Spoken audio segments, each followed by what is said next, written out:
Hello everyone, welcome to biology preparations. आज के इस वीडियो में हम हिस्ट्री ऑफ टैक्सोनॉमी के इम्पोर्टेंट क्वेश्चंस का सेट सॉल्व करेंगे। इसके पहले वीडियो में हमने नियर अबाउट 30 क्वेश्चंस सॉल्व किए थे और बाकी की जो रिमेनिंग क्वेश्चंस हैं वो इस वीडियो में कवर करेंगे। हिस्ट्री ऑफ टैक्सोनॉमी का जो थियोरी पोर्शन है उस पर भी वीडियो अवेलेबल है हमारी प्लेलिस्ट में। तो आप सबसे पहले तो थियोरी पोर्शन कवर कर लें ताकि क्वेश्चन सॉल्व करने में आपको ईजी हो। तो चलिए स्टार्ट करते हैं। तो हमारा पहला क्वेश्चन है सिफोनोगैमी इंक्लूड्स। तो स्टूडेंट, सिफोनोगैमी एक फर्टिलाइजेशन का टाइप है जिसमें मेल गैमेट नॉन मोटाइल होता है और वो फीमेल गैमेट तक पॉलन ट्यूब के थ्रू रीच करता है। इस केस में जो मेल गैमेट्स होते हैं वो पॉलन ग्रेन्स होते हैं जैसे हायर प्लांट्स में होता है। तो सिफोनोगैमी में आते हैं आपके जिम्नोस्पर्म्स और angiosperms, option 3। According to Ostwald Tippo angiosperms are placed under. तो ओस्टवाल्ड टिप्पो के क्लासिफिकेशन में एंजियोस्पर्म्स को ट्रैकियोफाइटा में रखा गया है। ऐसे प्लांट्स जिसमें वैस्कुलर टिश्यू प्रेजेंट होते हैं, इसलिए करेक्ट आंसर है ऑप्शन सी, ट्रैकियोफाइटा। देखते हैं नेक्स्ट क्वेश्चन।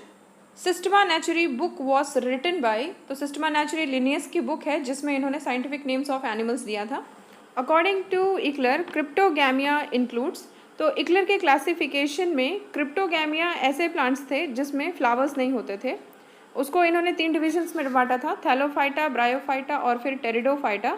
इसलिए ऑप्शन 3 करेक्ट है, thallophyta, bryophyta and pteridophyta. Cellular plants and vascular plants are the groups created by. तो AP कैंडोल ने प्लांट क्लासिफिकेशन किया था on the basis of vascular tissue, इसलिए correct answer option 4। Who classified the embryophyta on the basis of fertilization? तो students, Engler and Prantl ने plant kingdom को classify किया था on the basis of embryo into thallophyta and embryophyta. उसके बाद से embryophyta को भी इन्होंने टाइप्स ऑफ फर्टिलाइजेशन के बेसिस पे 2 ग्रुप्स में बांटा था, जूडियोगैमी और सिफोनोगैमी। इसलिए करेक्ट आंसर है Engler and Prantl, option 4। Next question देखते हैं। Classification proposed by Bentham and Hooker is mainly based on. तो बेंथम एंड हुकर ने सबसे बड़ा नेचुरल क्लासिफिकेशन किया था जिसमें इन्होंने स्पर्मेटोफाइटा, ऐसे प्लांट्स जिसमें सीड्स होते हैं, उसमें फ्लावरिंग प्लांट्स के 202 फैमिलीज को डिवाइड किया था on the basis of floral character. इसलिए करेक्ट आंसर है option 2। Kingdom of unicellular eukaryotes. तो प्रोटिस्टा यूनिसेल्युलर यूकैरियोट्स का ग्रुप है, ऑप्शन 2 करेक्ट होगा। इन 5 kingdom system the main basis of classification is. तो RH विटेकर ने किया था 5 किंगडम क्लासिफिकेशन, सबसे मॉडर्न क्लासिफिकेशन माना जाता है। इन्होंने क्लासिफिकेशन करने के लिए 3 बेसिस बनाए थे, complexity of cell, complexity of organisms and nutrition. इसलिए इसमें से सेकंड ऑप्शन मैच करेगा, nutrition.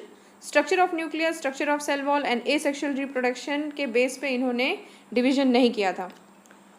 पॉलीपेटले, gamopetalae and monochlamydeae are sub classes of.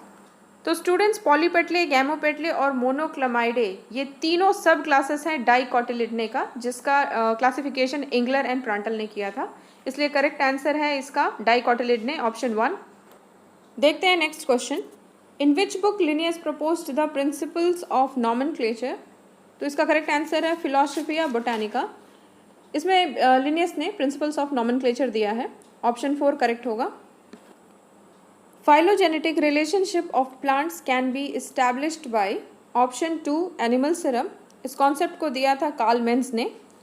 Fertilisation by zoidiogamy occurs in. Zoidiogamy एक ऐसे टाइप का फर्टिलाइजेशन है जिसमें मेल गैमेट मोटाइल होता है, यानी मेल गैमेट एंथ्रोजॉइड मूव कर सकता है और फीमेल गैमेट तक वाटर के मीडियम से पहुंचता है। तो ऐसा आपके ब्रायोफाइटा, टेरिडोफाइटा और थैलोफाइटा सब में होता है। इसलिए इसका करेक्ट आंसर होगा ऑप्शन 1, क्रिप्टोगैम्स, जिसमें आपके थैलोफाइटा, ब्रायोफाइटा और टेरिडोफाइटा तीनों आते हैं। इसलिए करेक्ट आंसर है ऑप्शन 1। देखते हैं next question. The phylogenetic relationship among organisms can be established by the technique, option 3 correct है, सीरोलॉजी। स्ट्रक्चर ऑफ प्रोटीन की स्टडी की जाती है सेलोलॉजी में, जो फाइलोजेनेटिक रिलेशनशिप इस्टेब्लिश करने के लिए हेल्पफुल होता है और उसी से क्लासिफिकेशन की जाती है। इससे correct answer option 3, serology. The earliest serious efforts to classify the living things were made by. तो सबसे पहला जो क्लासिफिकेशन किसी भी ऑर्गेनिज्म का किसी ने स्टार्ट किया वो थे एरिस्टोटल, जो फादर ऑफ बायोलॉजी और जूलॉजी कहे जाते हैं। इन्होंने एनिमल्स को 2 ग्रुप्स में क्लासिफाई किया था, ए नैमा और ई नैमा, on the basis of red blood. इसलिए ये सबसे पहले पर्सन है जिन्होंने क्लासिफिकेशन स्टार्ट की किसी भी ऑर्गेनिज्म की। और ये बहुत बड़े बायोलॉजिस्ट के साथ साथ बहुत बड़े फिलोसोफर भी थे ग्रीक के। इसलिए इस क्वेश्चन का करेक्ट आंसर होगा ऑप्शन 1, ग्रीक फिलोसोफर एरिस्टोटल। अब देखते हैं इस वीडियो का last question. In Whittaker's 5 kingdom classification eukaryotes were assigned to. तो स्टूडेंट्स आर.एच. विटेकर ने दिया था 5 kingdom classification. Entire living world को इन्होंने 5 किंगडम्स में डिवाइड किया था, जो था प्लांटे, एनिमेलिया, प्रोटिस्टा, माइकोटा और फिर मोनेरा। इसमें से सिर्फ मोनेरा को छोड़ दें तो बाकी सब यूकैरियोट थे। प्लांटे, एनिमेलिया, प्रोटिस्टा और माइकोटा, ये सब यूकैरियोटिक ऑर्गेनिजम्स को रखे गए थे इसमें। सिर्फ मोनेरा ऐसा था जिसमें प्रोकैरियोट्स को या फिर वायरस या एकैरियोट्स को रखा गया था। इसलिए 4 ऐसे किंगडम्स थे जिसमें यूकैरियोट्स आते थे। इसलिए इस क्वेश्चन का करेक्ट आंसर होगा option 2, only 4 of the 5 kingdoms. तो स्टूडेंट्स इस तरह से हमारा कंप्लीट होता है हिस्ट्री ऑफ टैक्सोनॉमी का टॉपिक, जिसमें हमने थियोरी पोर्शन भी देखा और उसके बहुत सारे क्वेश्चन सॉल्व किए। फर्स्ट वीडियो में नियर अबाउट 30 क्वेश्चंस और इसमें भी 16 क्वेश्चंस के अप्रॉक्स हमने किया है। इतना बहुत है। आप किसी मेडिकल एंट्रेंस एग्जामिनेशन की प्रिपरेशन कर रहे हो या किसी एग्जाम में जिसमें बायोलॉजी का पोर्शन होता है, आप UP TGT, UP PGT, KVS में आपका पीजीटी टीजीटी का पोस्ट, एनवीएस में, इस तरह से आपको बायोलॉजी प्रिपेयर करनी पड़ती है। इसमें इतने क्वेश्चंस हैं कि किसी भी एग्जामिनेशन में एक भी क्वेश्चन आपका गलत नहीं होगा अगर इस टॉपिक से आया तो। मैंने इतने क्वेश्चन सॉल्व करा दिए और आगे भी जब एग्ज़ाम्स आपका नियर अबाउट रहेगा तो मैं आपको एग्ज़ाम्स के पेपर सॉल्व करवाऊँगी, ताकि आपको बहुत अच्छे से कॉन्फिडेंस आ जाए। और एग्ज़ाम्स में कॉन्फिडेंस के ही बेसिस पे हम बहुत सारी चीज़ें अपने नॉलेज से क्लियर कर लेते हैं। तो फिर मिलते हैं नेक्स्ट वीडियो में नेक्स्ट टॉपिक के साथ, उसके क्वेश्चंस के साथ। तो आप देखते रहिए मेरे वीडियो, लाइक एंड शेयर करते रहिए, सब्सक्राइब कर लीजिए मेरा चैनल।